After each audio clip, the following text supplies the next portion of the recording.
idea. There's some like 15-year-old who like films themselves singing and Yeah, that's what it is. But they do it. They do it with the camera on their. Yeah, they're doing it with that. Well, that doesn't seem very professional. Very professional videos. That's what we said. They can probably find They some. won't even try to Yeah, go outsell see us. it there. Go see We're it. going like, we'll buy whatever you tell us that we can't say anything. Tell me what I need to buy. We're okay with it. We will pay whatever we really want to do this. I guess we're going to have to go to a lot of church and figure out how they do it. Yeah, there you go. We do it at our church. I think they spend a lot more money. They have like family. Well, I know, but somebody will at least give us the option so we can. I mean, how much We money I have? don't have that much money. At least they should Well, say you it. guys are all gonna have to tye, but I think we can still do it. What? 10% of Hi. nothing is Yeah. still You nothing, need to my go to dear. church, Brett. Is that bad? Patrick, Fearless Patrick, will be teaching this class, but I wanted to get up first and say that we are selling these T-shirts now if anyone wants one. So I wanted to wear it. Does this go to the video fund? Yes, this goes to the Okay. video fund. Did you get the red one? Not yet. How much Baca is this wants a shirt? red. $50 for the shirt. No, I'm kidding. It's not bad. Look on your face like, oh, that's not bad. It's $20 for the shirt. It's very, very soft, great shirt. You're gonna love it. So if anyone wants any, shirts. yes. we're big enough company now. We need some paraphernalia. We need gear. Yes, gear. Yeah. Now Patrick will be talking about how to host a listing. Oh gosh. Very informally though. Yeah. About how to host a listing. Alright, what's up guys? I'm Patrick. For those of you who don't know me, I know there's a few of you that I don't think I've met yet. Love to meet you afterwards.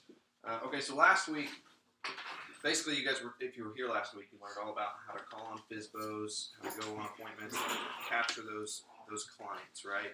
So you learned from one of the best, Curtis. He's awesome. So what's going to happen is whenever you start going out and calling on these FSBOs, it's inevitable. If you do enough of them, you're going to start picking up listings, right? So we want to make sure that you are prepared once you get a listing, that you know how to manage it, how to maintain it, how to set expectations. So that's what we're going to be talking about today. So does anybody know once you capture a listing, what is the most important thing that you've got to consider right off the bat, the number one thing when it comes to managing your listing? Anybody know? Where to list, what price to list at. Bingo. Where are you gonna price it, right? Now, here's the thing. There's really two different theories on how to price a home. Okay, and I'm gonna talk about those. I'm gonna kind of dive into them and talk about which one's more beneficial than the other one. But we got to understand these two concepts, and more importantly, you've got to let your clients understand these two concepts and the differences between them. Ultimately, your client's going to decide. You don't really have a whole lot of say in this, to be real honest with you, but I'm going to teach you kind of some ways to get around maybe if they're wanting to overprice their home. But the first pricing concept is to overprice your home to allow for negotiation, right? Has anybody come across that? Has that ever happened to anybody? Okay, so what it is they're reacting out of a fear mentality. They're thinking, if I don't price my house high enough, then I'm not going to get what I want for it, right? And that's a reasonable thought because, as we all know, it's pretty unlikely that you're going to get a full price offer. It doesn't happen every day of the week. It does happen occasionally, but it's not every single listing that you have. So it's a reasonable fear that they have, right? But the problem that we've got to get our clients to understand is that if we price our house too high, the reality is that your buyers that are coming into your house to buy your house are going to automatically think, well, they're priced so high, they probably don't even want to negotiate anyway, so I'm not even going to put in an offer. So you're going to miss out on opportunities for offers just because you're priced too high. Or you're going to miss out on showings because you're priced too high. So the important thing is we've got to let our clients know about this, right? So the other issue is every single listing that you come across, they all think their house is just ready to go on the market at the top dollar, right? How many of you guys, you go into a really crappy house and they're like, I want $120 per foot, right? Happens all the time. So we've got to somehow convince our clients and let them know, and the best way to convince them is to explain this to them up front, and then just as time goes on and progresses through time on the market, you can kind of go back to it and get them to reduce their price. So here's what we're talking about here. What we want to do is basically educate our clients that whenever we put your house on the market, we need to let them know what we're looking for, right? What are the guidelines that we set that we know your house is going to sell, right? And those guidelines basically are we getting 3 to 5 showings per week? If we're not, are we getting offers, right? Those two things are the things that are the most important when we're talking about how a house is priced. Excuse me. So whenever we get to that point, we need to let them know about this. And so this letting them know this up front lets them know that whenever we go live with their listing, it gives you the opportunity to go back and say, listen, I told you up front, these are the things we're looking for. I told you that we're okay with pricing it up top. It's your choice, but these are the things we're looking for. If we're not getting these things, your house is going to sit on the market. We're going to create a stigma on your house. And people, has anybody ever had a client where they're like, I wonder why this house isn't selling? Has that ever happened? Yeah. Has it ever scared away one of your buyers? Anybody? Okay, exactly. So if your house is sitting on the market for too long, it'll create the stigma on it, and your house will not sell. So that's why it's important that we let our clients know it's a really, really bad thing to be overpriced, okay? So we tell them, listen, I'm okay with pricing your house at this point, but if we're not getting 3 to 5 showings per week, we're not getting offers, let's agree that this is what I think your house is worth. Let's agree to drop the price every 2 weeks until we get down to this price point, okay? So you got to remember, this is a hard thing to tell your clients, but you got to remember, you got to be confident in this because remember they chose you. They expect you to be their professional, right? So they don't know what they're doing, so you have to let them know how to handle that. So what that looks like is if you've got a house, let's say you think it's worth $165,000, they want to list it at $175,000. We need to cut the price by $5,000 every 2 weeks until we get down to $165,000. We got to do it quick, right? Within a month, we need to be down to proper pricing. Okay. If you're off by 5,000, cut it by 2,500, right? Whatever the number is, we need to get down there within a month. Okay.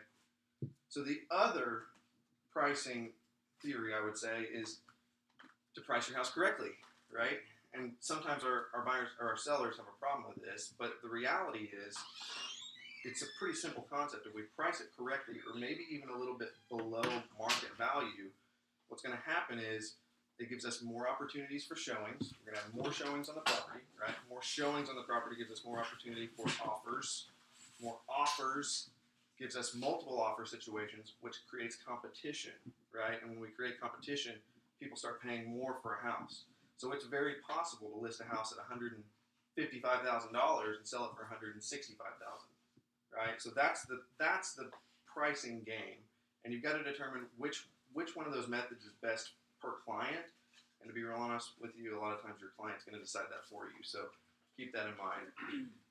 So I'm going to talk a little bit about how to run comps in a neighborhood. I'm going to pull this over here and kind of show you this.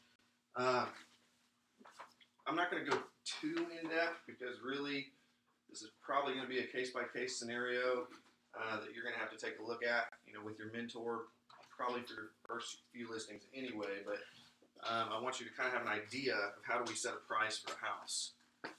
So, we good here? Okay, so this is a house that I just sold, and it took way too long to sell, but that wasn't because it was overpriced. It was because they wanted too many repairs when we were in a contingency contract.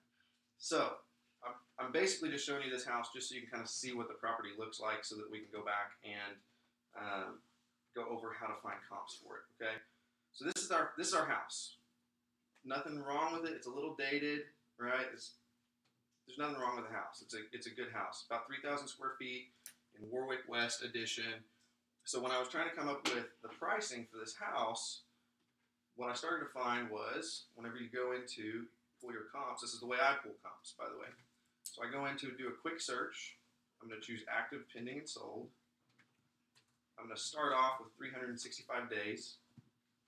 And to begin with, I'm going to look for the specific neighborhood that I'm searching for, okay? Now the problem with this one, if you look down here in this lower corner, there's only 7 matches, active, pending, sold over the past year. So there's not a whole lot of comparable properties here, okay? But here's the other thing.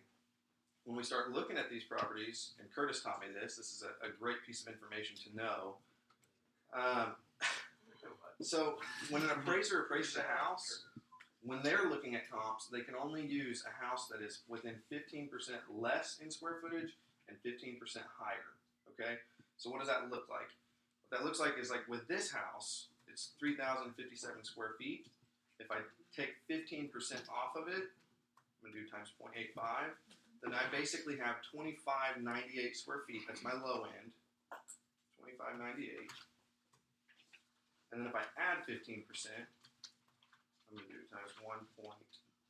I'm going to be at 3515. Okay, so this is my range of square footage that I'm looking for. So you saw that even reduced my number of comps even greater, right? But that's important because that's what your appraiser is going to look at. So we've got to take that into consideration. So what I'm going to do instead of, Warwick, if you're not familiar with the area, it's a lot bigger than just Warwick West. So I'm just going to take out the Warwick West portion.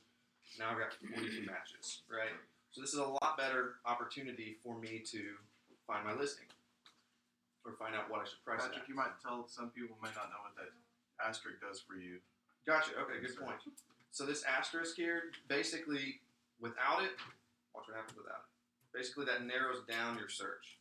Without it, you have 0 matches. So when you're ever searching for a neighborhood or if you're searching for any of this stuff, any of these fields in here, you have to put in your asterisk. Now, if you wanted to eliminate something, you put an exclamation point, but I can't remember where. That's awesome. Yes, okay, so before it. So if you look here at short sale, so if you wanted to not search for short sale properties or not, HUD properties or whatever, you'd put that right there like that on an exclamation point there. With the asterisk. Yep, right here. So if you look right there. I can't tell you something. It's hard to see from here. It's an exclamation mark. Yeah, and you an go- asterisk. Yep. Okay. Exactly. Where do you put this? You put it. I hate those short sales. Okay, so like if you're doing like legal edition here, but let's say you wanted to. Okay, so the asterisk is to capture everything. The exclamation point is to not search for. Exactly. Yeah, so basically where you're going to put that is where you're going to go to is public remarks, where people put in their information, or you actually can also do, there's another one of these, so conditions affecting the sale, you can also do it here.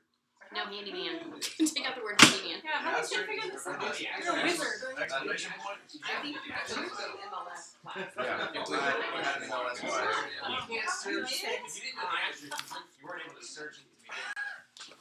Okay, so the next thing I do is I'm gonna pull up a map because as you see, I know it is. when you're looking at this map, there's some outliers here. This is clear out almost to Norman, so that's not gonna do any good for me. So I'm actually gonna drill this map down to where it's actually my area, and that cut out another 4 properties there. Okay, so here's my active pending and sold listings. Okay, so my next step, just as a quick reference. Now, when you go on your FSBO appointments, you're the person that knows the condition of the property, right? I mean, your mentor's not going to know if they didn't go with you. You're the only one that knows that. So you have to remember that when you're looking at your comps, you're trying to find similar properties or, even better ones. If they're priced higher, that's okay. It gives you an opportunity to see how to price your home. But whenever you do this, you go into your one-line CMA. This is the quickest way, really. And we're looking good here. Okay, I always scroll down the fastest way that I do it. I scroll down to the bottom where all the sold properties are. They're our most important properties. They tell us about the past, right? Our active listings really don't tell us a whole lot because they're not sold. So keep that in mind. But when we're looking at our sold properties, I'm going to look at the average, right, which is 8720. And then I'm going to kind of start to look at the high end. What is the max? And I'm going to look in the mid-range, right? And that's what I want to know is where does my property fall within this range, okay? Now when you go visit these people's houses and when you're sitting down with your listing appointment, how do you figure out how to price the home properly, right? Because this house, like I said, it's a little dated. It's not going to be top of the market. It didn't have, all new appliances. In fact, they were all 20 years old. This was a single owner home. So what did I do when I priced this home? Which, to be real honest with you, I had a lot of realtors tell me it was overpriced, but then we sold it at full price. So everybody has a different opinion on this stuff, and that's important to know. I mean, you're just an opinion. Do what? Patrick has the right opinion. And how long did it take to sell? It took about 40 days to sell. which isn't too bad for this Not area. Okay, so what I was looking at basically was I was saying I know it's not the top of the market, but when I go to the house, what I want to see is, okay, when we're talking about how to sell a home, we're going to have to realize that we're selling to marketing to emotional buyers, right? That's who we're marketing to. So when we have a house that we're trying to sell, we have to keep that in mind. So what I mean by that is when somebody walks in a home, and I don't know if you've bought your own personal home, you've probably experienced something like this, but people want an effortless transaction. They want to move into a just ready home, right? That's what they're looking for. So what happens is if they walk in and the carpet looks like crap, has to be torn out and replaced, and they know it's going to cost $3,000, right? And the paint all has to be redone. They need new countertops, whatever the case may be. The very first thought that they have is not, what is this going to cost? The very first thought that they have is, oh, I'm going to have to do this crap, right? That's their first thought, okay?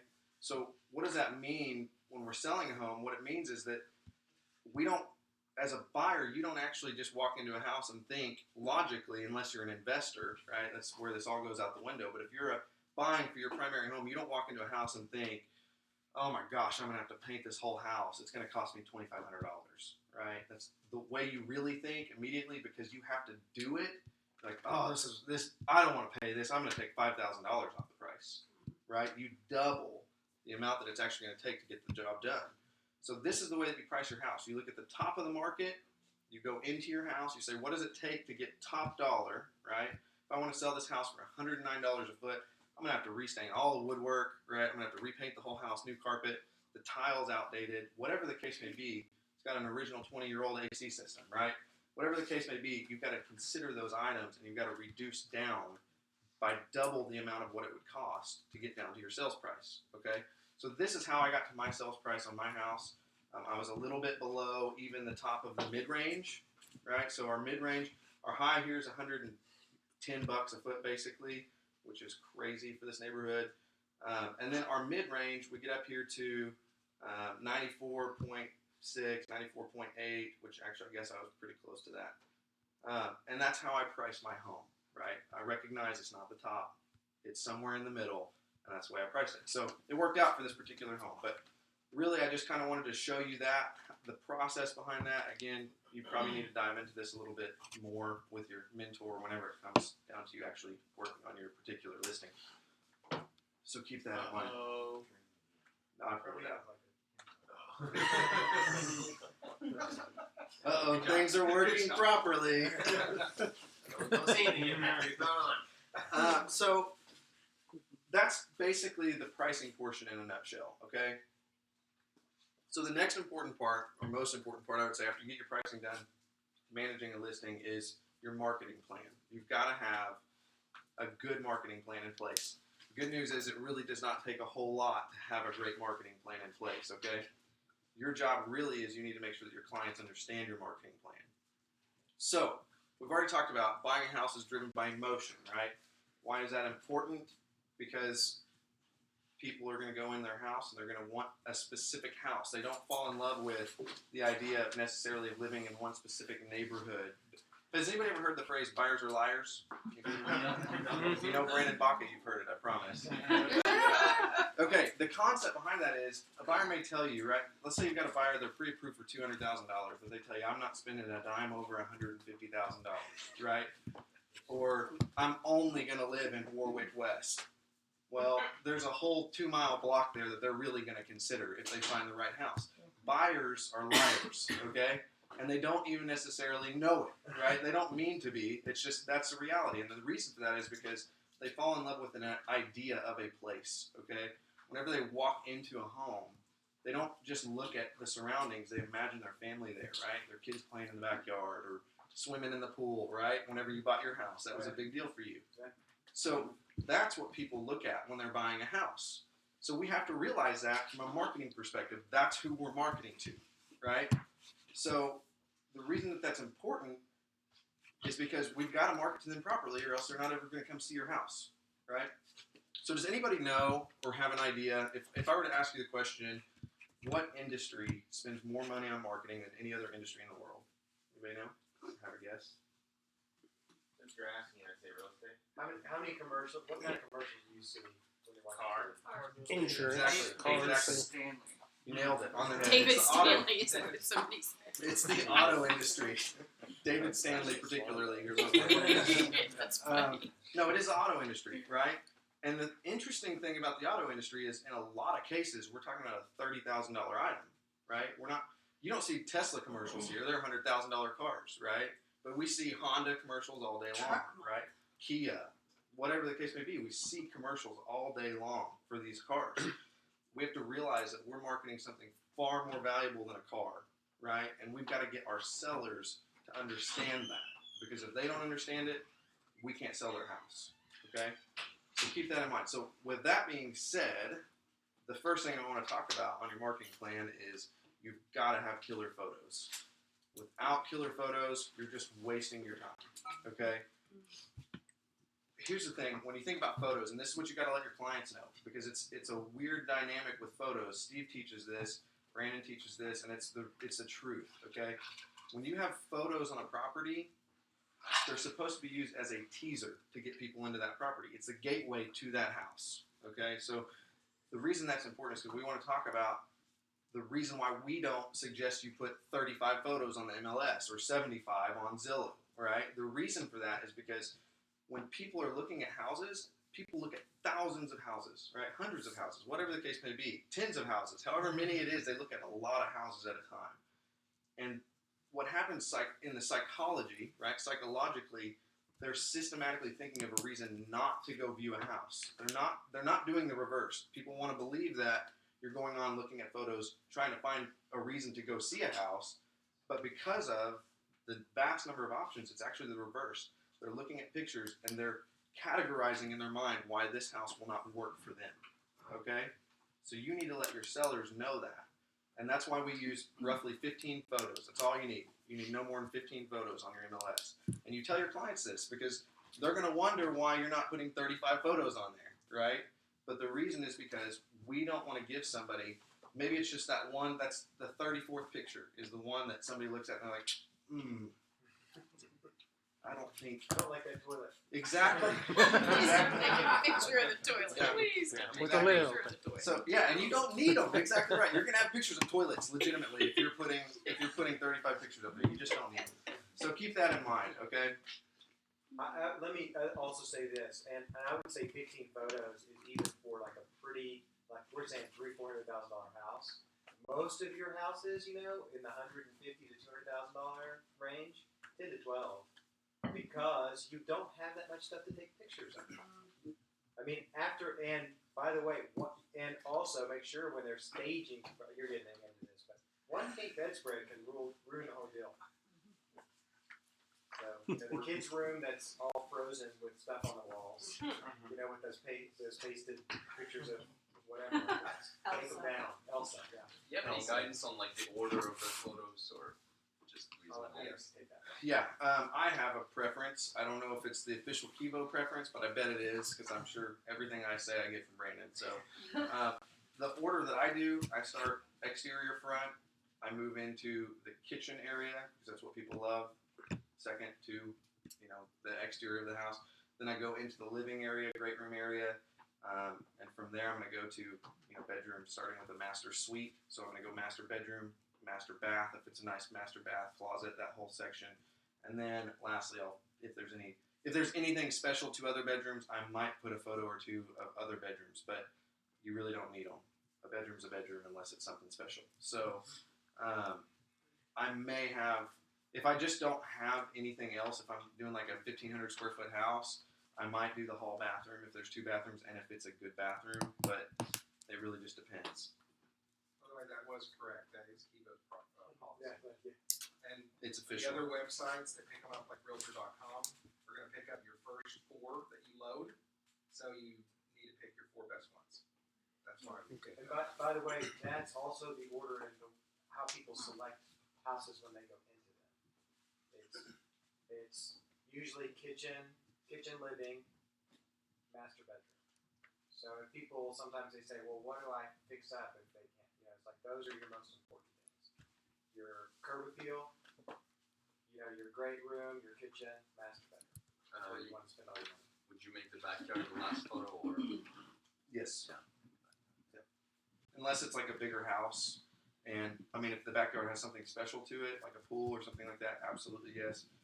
If it's a bigger house and I want to showcase more of the inside, then I'll do the inside because I've only got 15 shots. Okay, so what I wanted to do also, and Brandon made a good point. You know, when it comes to getting your house ready to sell, there are little things that you've got to know are killers, right? And I've learned a lot of these the hard way.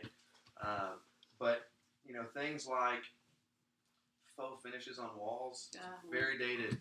All right, and it's a hard conversation to have with people because if they have them, they love them. It was Especially expensive if They're too. paid for this, Especially right? if it's your in-laws. Exactly, especially if it's your in-laws, like happened to me. Sometimes you can't get them to paint it, but you need to let them know this is going to be an issue, right? But you have to let them know about these issues because that's your ammo for later when they're asking you, when they're complaining why their house isn't selling. That's your ammo, right? So make sure they know that. Fake flowers, right? Anywhere in the house, need to go. Where do you see fake flowers the most? Funeral homes. Fake flowers are always covered in dust anyway. They look terrible. And they always stick So- them like above the toilet area Yeah. or something. They're Yeah. terrible places. So, you know, get rid of that stuff. But as a general rule, here's one thing I want to pull up here. This,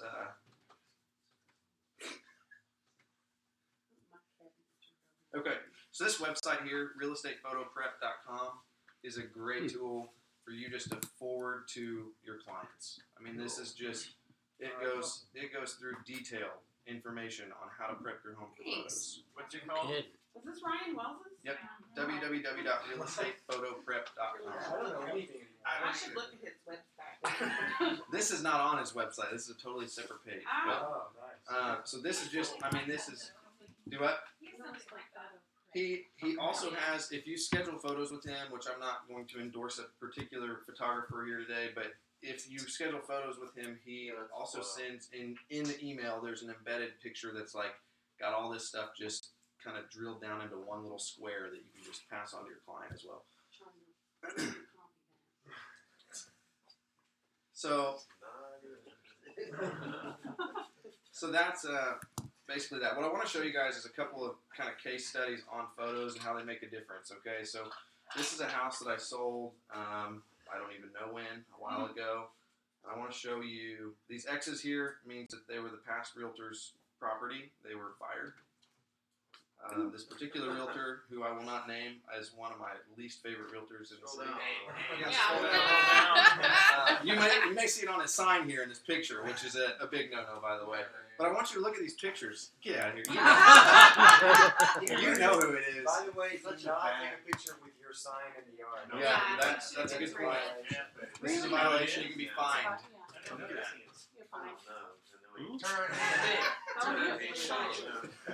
Okay, so the name that must not be named realtor did this listing, and he had it for 3 months, was fired, and then got it somehow again for another month. I don't know how. Was fired again. But look at these photos, okay? So this is an example of walking through your house with your iPhone or your Samsung, right? Taking pictures. This is just such a beautiful showcase. I'm so drawn to it. He's got 20 photos here that are just all crap. Okay, now this house sat on the market. They reduced the price. They started out at $162,900. They went down whenever he took it over again to $159,900. Then the guy decided to sell it on his own, did a FSBO, and then he was referred to me from a past client.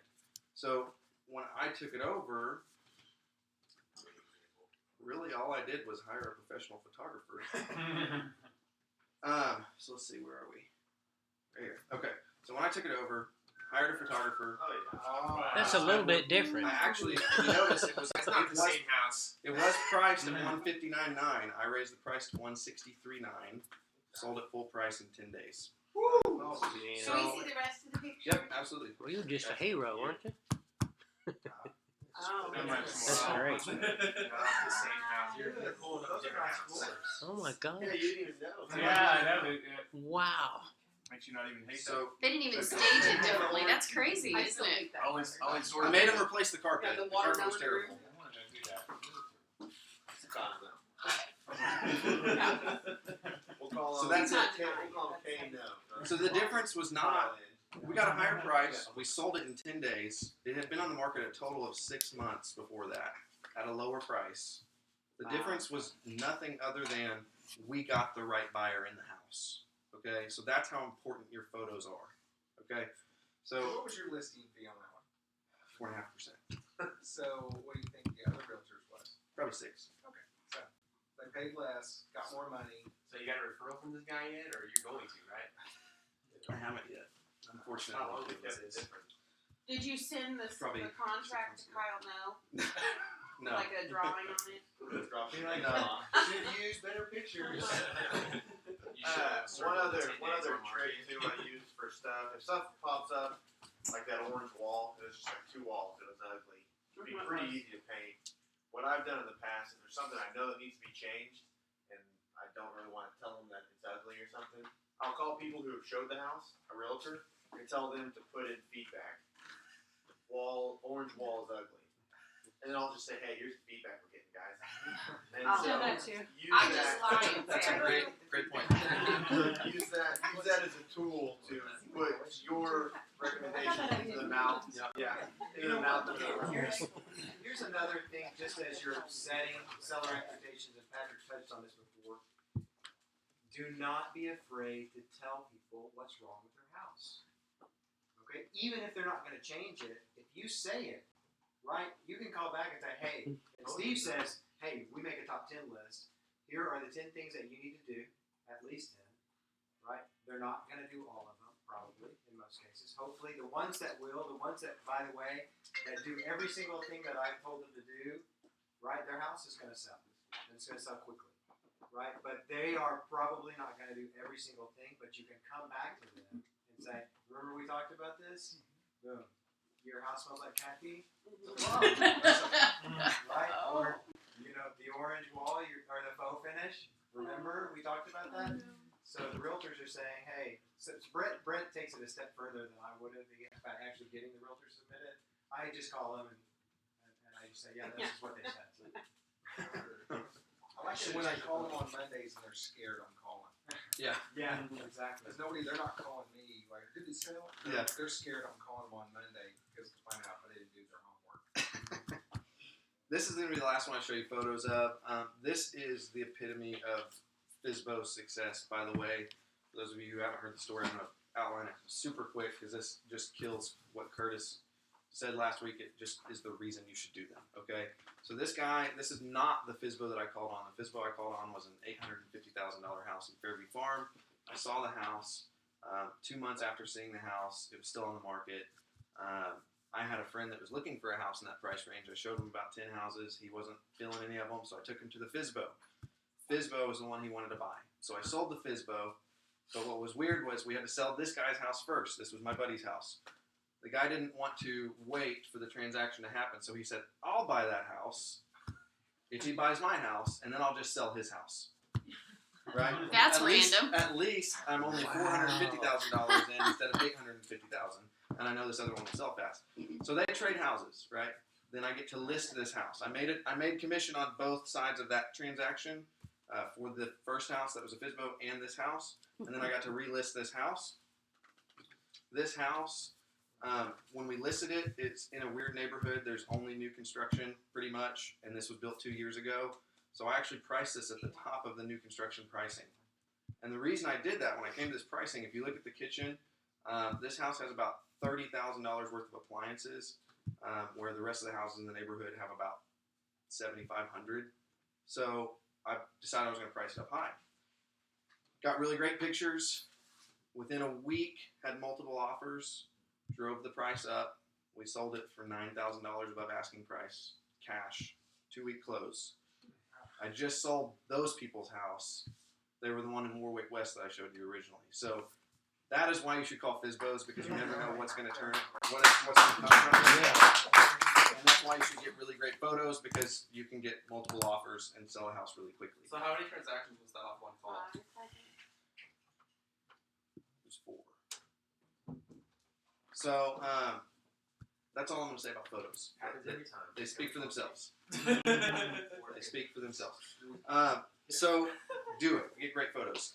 Next on your marketing plan, you've got to get it on the MLS. Everybody knows that. That's a simple one, right? The MLS actually feeds out to other, it syndicates to other places like Realtor.com, YouTube, eLookyLoo. There's probably, I don't know, 24 other places. But if you're new to the industry, what you may not know is that it does not feed to Zillow Trulia. Okay, you have to manually put it into Zillow Trulia, and this is a step you should not skip. Statistically, 88% of all buyers start looking online, and out of those 88%, upwards of 60% start on Zillow or Trulia. So it is important. Make sure you get them on there. And then the last thing I really want to talk about when it comes to managing your listing, you've got your photos, right? You've got your good marketing. You've set expectations on pricing. I want to talk about just generally setting expectations for your listing and what you should be doing. That's going to save you time. It's going to save you headaches and all that good stuff. So when we're looking at our comps, I'm going to pull up this other house again. We want to look at what, I don't know really what the official term is, but what I call it is like a market analysis. You have to give your clients a reason to remain calm, right, and understand why their house isn't selling, and you have to give them that reason in advance. If you don't, then they're going to be calling you after 2 weeks wondering why their house isn't selling, right? Now, it's going to depend on the market. Now, in this particular market, where I was showing you earlier, this Warwick area, the average days on market, as you can see, was 64 days. Well, that was the median, 72 days on market. See. Or- We gotta plug my camera up. Sorry, guys. Okay, so the average days on market is 72 days, okay, for this neighborhood. What I did was I told my client this up front, right? Listen, it's going to take a little while to sell your house. We're looking for the right buyer. You got to hang in there. We're not going to sell this thing in a week, right? The benefit to telling them that is, if you do sell it in a week, you look like a rock star. If you don't, you warn them about it, right? So that's why that's important. You've got to tell them this. But the other side of the market analysis that you've got to kind of consider is how many houses for their particular localized market, how many houses are currently on the market compared to how many sold last year, let's say, okay? So in this particular area, sold houses, there were 25 sold houses last year, okay? And there are 12 on the market right now today, okay? So what does that mean? How do we analyze that information? What that means is there's 6 months worth of inventory today in that neighborhood, okay? So that's important information, and it's key for your clients.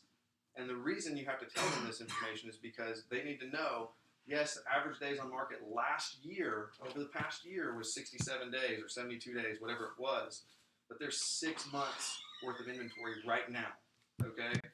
So what we've got to tell them, we've got to get them on board with understanding that their house has, if I'm putting a new listing on right now in this neighborhood, their house has 12 other competitors that they have to beat out to sell just in their neighborhood, okay? So when the question comes up, why is my house not selling, we have to let them know there's only 2 reasons. There's price and there's condition of your property, okay? And if your price does not match your condition, your house is not going to sell. That's the fact of the matter. But when you're looking at it, we've got to go through these other houses and we've got to say, okay, is this house better than these other ones? Because if there's 4 other better houses in that neighborhood that are around a similar size and have similar features, then why wouldn't those sell first? Right? If they're priced the same, but the other ones are better, why wouldn't they sell first? They just will. So you've got to tell your clients this. They've got to understand that concept. You tell them that up front so that whenever 2 weeks goes down the road, it's easier to ask them for either a price reduction or you say, hey, remember when I told you need to repaint your whole house? You need to repaint your whole house, right? Your house isn't selling because it sucks, right? You got to do one or the other. We either got to reduce the price or we've got to improve the condition. The price and condition have to match, right? It's just simple marketing. So that's kind of the market analysis side, and that's what I would do to tell your clients, how to manage that. Let's talk a little bit about open houses. Now, you're going to have an entire class on open houses, so I'm not going to dive in on how to do an open house. It's none of the concern for today, but what I want to talk about really is what do you do if you have a client that wants you to do an open house, but you don't want to do an open house? right? Does that ever happen to anybody? Ever? Right? Maybe for whatever reason, maybe it's a terrible location, right? It's in Tuttle. You don't want to drive from Edmond to Tuttle to do an open house.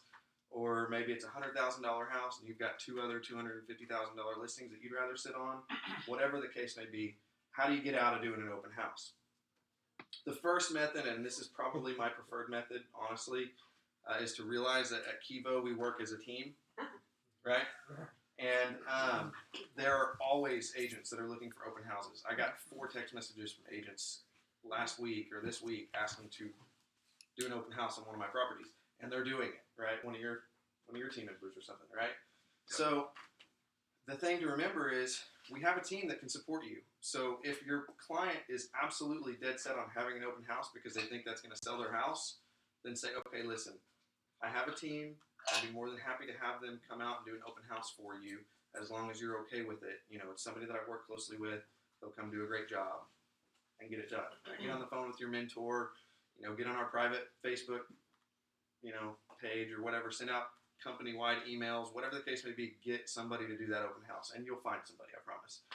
The other way is to be just completely honest with them and just let them know, listen, you know, an open house, the common misconception about an open house is that it's to sell your house, and it's really not.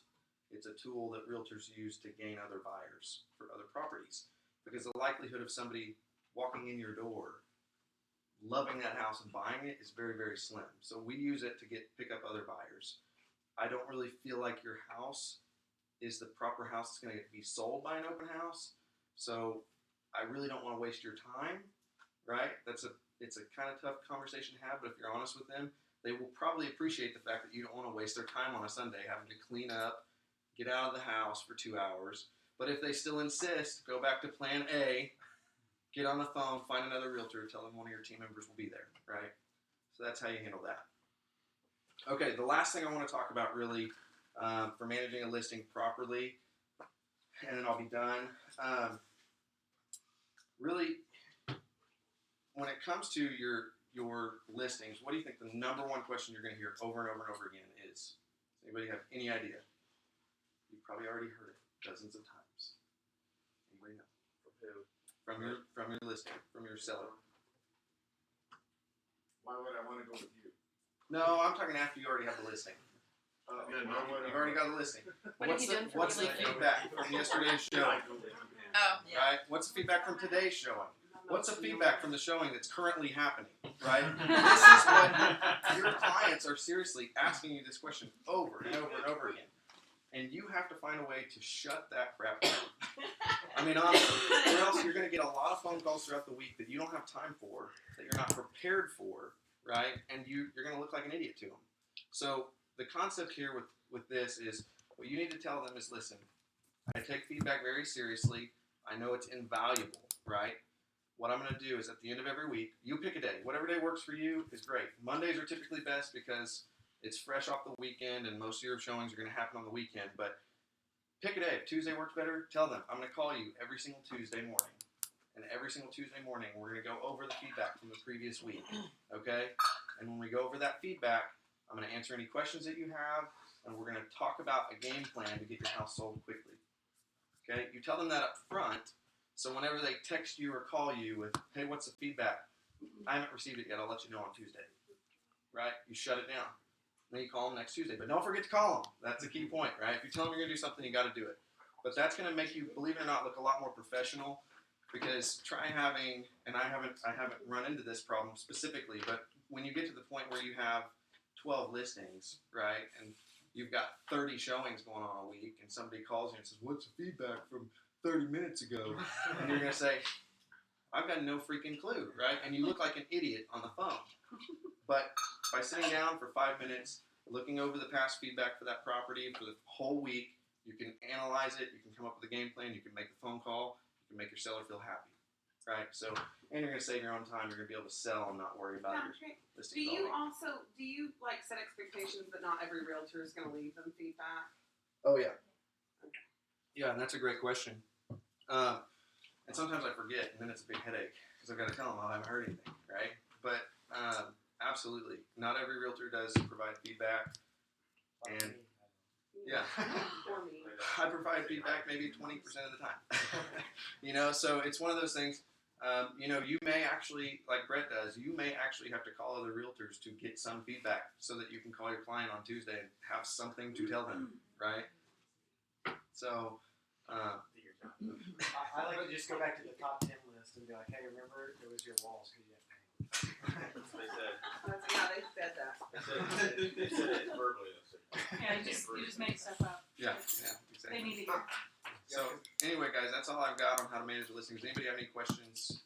What do you do when you need to like replace the carpet or whatever, or you need to repaint it and they don't have the money to do it? That's a good question. Really, the best option is to give, if they have some equity in their house, the best option is going to be do some sort of an allowance. If they don't have any money, period, even equity in the home, they're going to have to reduce their price. I would say. Their house isn't going to sell. I was going to add to that. I had a listing and the carpet was bad. It was actually my sister's house, and it's my first listing, so Jasmine went with me. And the carpet was terrible and nasty. And she said, if you don't have the money to replace it, I have a cowhide rug that I can lay down here, and it'd add like a certain touch to cover up all the stains of where all the traffic has been. But then they ended up replacing the carpet. So I guess Here's another thing you can do.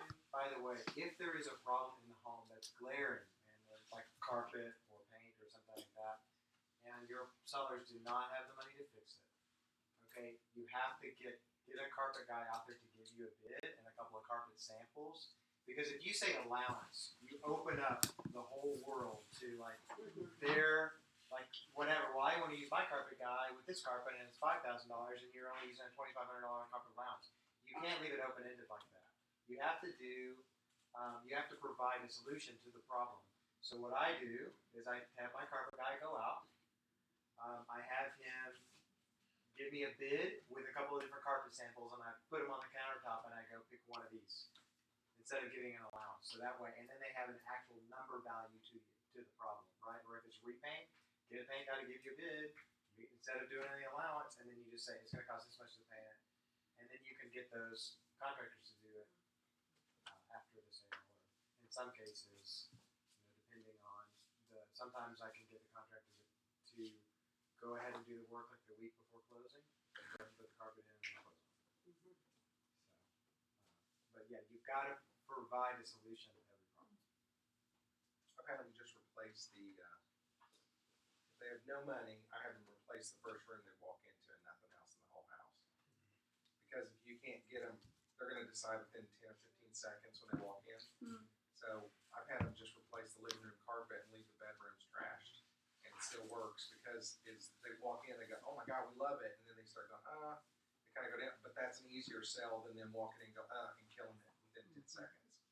That's what I did on that Warwick property. Just replace the main thing to consider too is because a lot of times they say we don't have any money and they might actually have some money. Okay, they're afraid of losing whatever they have in savings. Here's the deal: you're not losing it. You're putting it into a savings account, right? Which is your house. You're going to get it back out when you sell it. Okay, you're going to get that money back out when you sell your house. So, and if you don't do it, it's going to cost you double. Right? If you don't spend the $2,500, it costs you $5,000. If you don't spend $2,500 to paint the house, it's going to cost you $5,000 off the sales price. Just a reality. And something I want to add to that, just so there's no confusion, don't tell your clients that whatever they update their house in is going to produce an equal value of dollar amounts that you can add, because it's not true at all.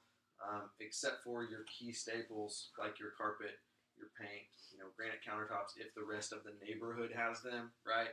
Don't suggest granite countertops and it be the only one in the neighborhood that has them, because it's a waste of their money, right? So other than your staple items that people just can't live without, right? Nobody wants to buy a house that has dog pee all over it, all over the carpet, right? You're not going to live there. So other than those key items, don't just tell them to go willy-nilly and start updating the whole place and spend $60,000 and think they can raise the price in their house by $120,000. There's a difference between valuable and sellable. Right, and that's one of the things you have to It's a communicate. great is quote. You're gonna go to your sellers and they're gonna go, well, we just poured a new driveway and it was $2,500, so we get to increase the price $2,500, right? No. Right? It might have made the property more sellable, right? It can sell faster, but it's not. It doesn't add value. So a lot of times that's where people don't understand what the difference is. It's like, well, I put all new windows in the house, so I get to increase the value of the house. No, not necessarily. The big ones are going to be pools. Yeah. I spent $50,000 on a pool. I can bump the price No. $50,000. Doesn't work that way. Right. $2,500 pool. If you get mad about a pool, Pool's very upsetting. When you buy a house that already has a pool. I tell my clients that, I said, well, we could put a pool back here, and I go, as your realtor, as the professional that you hired, I will tell you to not put a house or put a pool in. Just buy a house with a pool. It's like having a gold toilet. Exactly. It's only gold toilet. That's what it is. Anything else? All right. Thanks, guys. Thanks, for Thanks, coming man. today.